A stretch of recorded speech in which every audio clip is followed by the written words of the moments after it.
Ada manusia yang matanya seperti jurang, suaranya pelan tapi menghantam, kehadirannya tenang tapi mengguncang.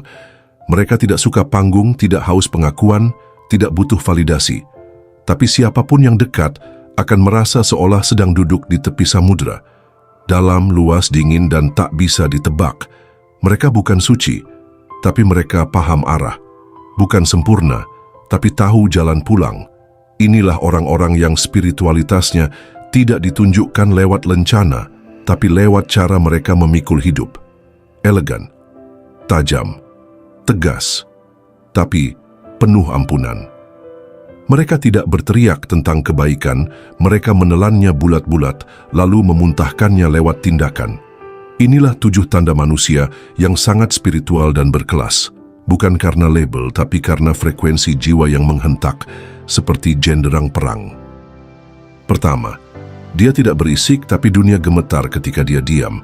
Orang yang benar-benar terhubung ke langit tidak sibuk menjelaskan diri. Mereka lebih memilih diam karena tahu suara paling keras adalah sikap. Ketika dia diam, orang merasa ditekan. Ketika dia bicara, orang merasa dilucuti.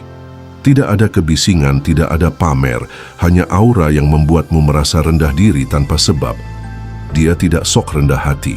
Dia benar-benar rendah hati karena dia tahu betapa kecilnya dia di hadapan sesuatu yang tak terdefinisi. Dia tidak mengaku-ngaku dekat dengan kekuatan besar, tapi tindakannya selalu selaras dengan hukum alam yang tak kasat mata. Tidak ada pertunjukan, tidak ada dagelan, hanya konsistensi yang membunuh ego setiap harinya. Dia menghilang dari keramaian bukan karena takut, tapi karena tahu keramaian seringkali tempat orang-orang kehilangan diri sendiri. Dia tidak melarikan diri dari dunia, tapi tahu kapan harus bersembunyi agar bisa kembali menghantam lebih keras. Diamnya bukan kekosongan, diamnya adalah amunisi. Kelasnya bukan dari gaya bicara atau merek pakaian, tapi dari cara dia menatapmu seperti sedang membaca kitab dosa. Tidak ada amarah di matanya, hanya belas kasihan yang tajam seperti sembilu. Kamu tahu kamu sedang dinilai, tapi tidak diadili. Dan entah kenapa, kamu ingin jadi lebih baik, hanya dengan duduk di dekatnya. 2. Mereka tidak tertarik pada perdebatan, mereka sibuk memenangkan perang yang lebih besar. Kalau kamu ingin tahu siapa yang dangkal, lihat siapa yang paling berisik dan paling keras suaranya di forum debat. Lihat siapa yang selalu ingin terlihat paling benar. Mereka haus pengakuan. Tapi orang yang sangat spiritual dan berkelas, mereka tidak tertarik. Mereka tidak butuh menang di panggung kecil, karena mereka sibuk memenangkan perang paling brutal, perang melawan diri sendiri. Mereka tahu bahwa adu mulut dan argumen seringkali bukan soal kebenaran, tapi soal ego. Dan mereka sudah menginjak-injak egonya jauh sebelum kamu tahu artinya introspeksi dan refleksi. Mereka tahu kapan harus bicara dan kapan harus diam. Mereka tidak butuh menjadi benar di mata orang lain, karena mereka tahu kebenaran tidak butuh saksi. Saat kamu mencoba menyerang mereka dengan logikamu yang setengah matang, mereka hanya tersenyum, tidak sinis, tidak sarkastik. Mereka hanya merasa iba, karena mereka pernah sebodoh itu, pernah semarah itu. Dan mereka tahu, satu-satunya cara membuatmu sadar adalah dengan tidak melawan. Perdebatan adalah panggung bagi orang yang berusaha mencari bentuk. Tapi orang yang sangat spiritual dan berkelas, mereka sudah selesai dengan itu. Mereka tidak lagi perlu membuktikan, mereka sudah jadi. 3. Dia dihina tapi tidak membalas, dia dipuji tapi tidak terbang. Ujian paling brutal dalam hidup bukan kemiskinan, tapi pujian. Dan manusia spiritual yang sejati tahu bahwa pujian bisa lebih mematikan daripada fitnah. Maka ketika dunia menepuk-nepuk punggungnya, dia justru semakin menunduk. Karena dia tahu, seringkali yang dipuja diam-diam sedang disiapkan untuk dihempaskan. Dia tidak hidup dari tepuk tangan, karena dia tahu suara paling jujur adalah yang datang dari dalam, bukan dari luar. Maka ketika dunia menyebutnya hebat, dia hanya tersenyum. Karena dia tahu, dia masih penuh cacat yang tidak terlihat oleh dunia. Dan dia takut terlena oleh persepsi palsu yang dibentuk dari pencitraan. Sebaliknya, ketika dihina dia tidak panik, tidak melawan. Karena dia sadar, hinaan hanyalah pantulan dari jiwa yang menderita, bukan refleksi dirinya. Dia hanya tertawa kecil dan berjalan. Orang berkelas tidak berhenti untuk melempar batu ke anjing menggonggong. Dan spiritualitas sejati tidak butuh klarifikasi. Ketenangan seperti ini tidak datang dari kursus motivasi atau bacaan filsafat. Itu datang dari malam-malam panjang di mana dia sendirian menghadapi kebusukannya sendiri. Itu datang dari air mata yang tidak dilihat siapa-siapa. Dari rasa sakit yang tidak sempat ditulis. Dan dari kemenangan-kemenangan kecil yang hanya dia dan langit yang tahu. Dia tidak sombong karena tahu dia pernah kotor. Orang paling spiritual bukan yang tidak pernah salah, tapi yang paling jijik terhadap kesalahan yang dulu pernah dia anggap biasa. Dia tidak bangga dengan masa lalunya, tapi tidak juga menyangkal. Dia mengakui, menyesali, lalu bangkit. Dan itulah yang membuatnya lebih kuat daripada orang suci yang tidak pernah jatuh. Kesombongan adalah racun terakhir yang menyelinap setelah semua kesalahan ditinggalkan. Tapi dia tahu, ketika merasa suci, saat itu juga dia busuk. Maka dia menjaga dirinya dari rasa lebih baik. Bahkan ketika sudah berubah, dia tidak menjatuhkan mereka yang belum. Karena dia tahu, dulu dia juga bejat dan tidak ada yang berhak menyelamatkan kecuali kekuatan yang lebih tinggi. Dia tidak bangga dengan masa lalunya, tapi dia juga tidak malu. Karena setiap luka di masa lalu adalah bukti dia pernah jadi pecundang dan berhasil membunuh pecundang itu dalam dirinya sendiri. Dan membunuh ego jauh lebih sulit daripada membunuh musuh. Maka dia berjalan dengan kepala tegak, tapi hati menunduk. Orang seperti ini ketika berbicara tidak menggurui, karena dia tahu betapa menjijikkannya nasihat dari mulut yang belum berdarah. Maka dia bicara seperlunya dan hanya kepada yang siap.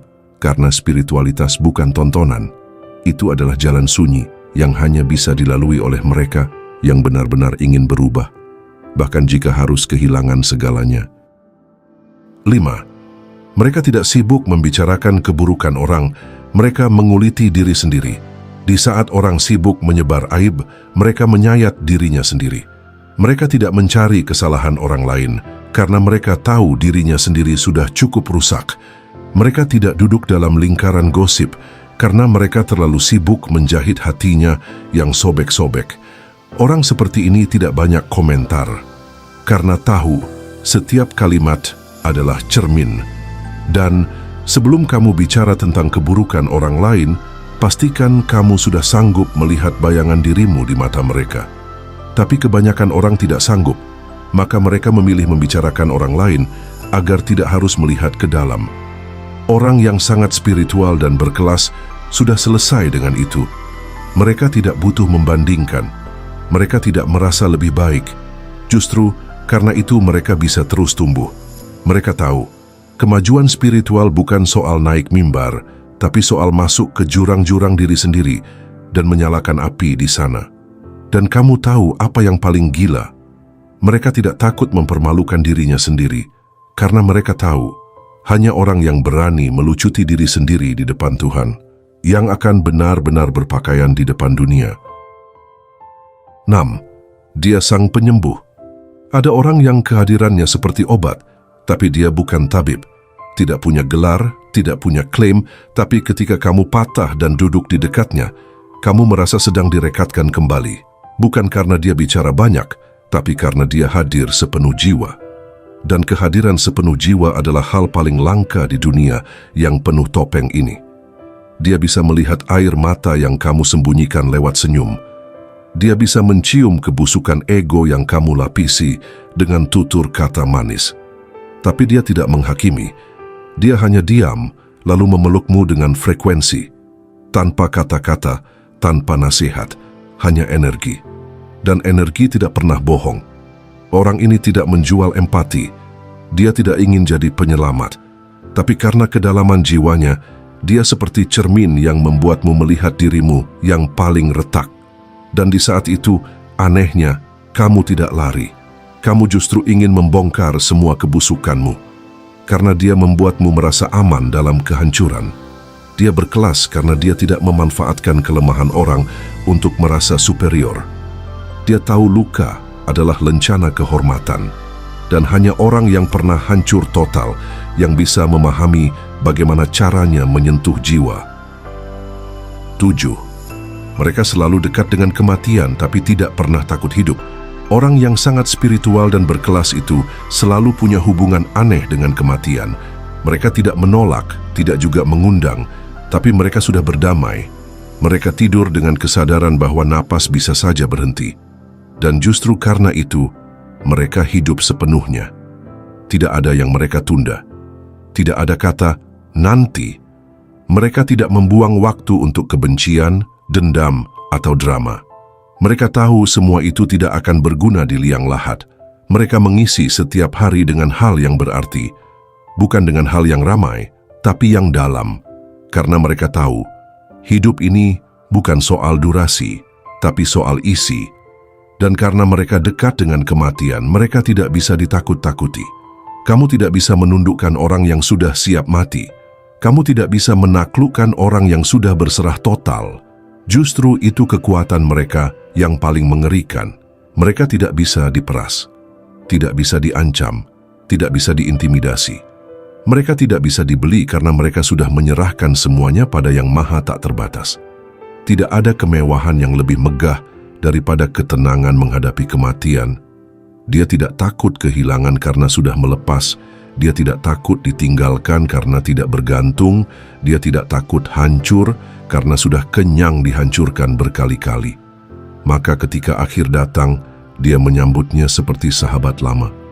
Tidak ada kepanikan, tidak ada air mata.